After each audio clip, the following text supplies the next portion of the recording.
Marine Le Pen. C'est notre reporter Adrien Ginde qui suit la candidate du FN aujourd'hui à Sète dans l'Hérault. On est donc toujours avec Marine Le Pen à Sète. Vous sortez d'une rencontre avec les pêcheurs du port de Sète.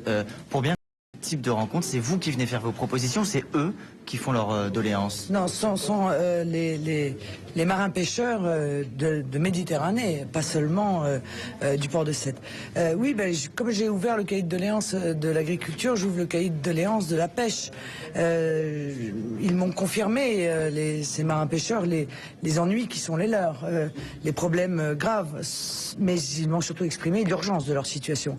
Parce que ça fait des années que ça dure, l'Europe qui impose des quotas, l'Europe qui impose des temps de pêche, l'Europe qui fait casser les bateaux, qui paye pour qu'on casse les bateaux, etc. Aujourd'hui, il y a une situation encore plus urgente, c'est évidemment l'augmentation du carburant, qui là les met au bord de la catastrophe financière et de l'arrêt pur et simple de leur activité. Il faut agir très vite, tout de suite, sinon il y aura plus de marins pêcheurs en Méditerranée.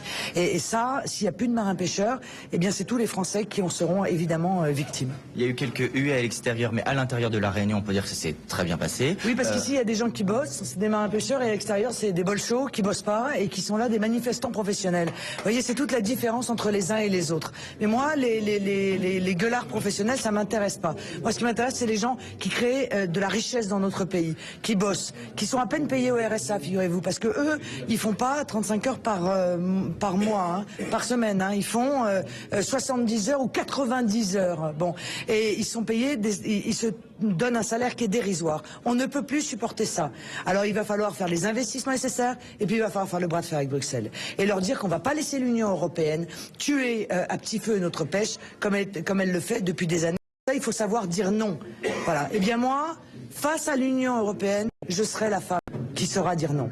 On est donc véritablement entré dans la partie politique de ce déplacement. On vous retrouvera ce soir à Palavas-les-Flots pour un meeting.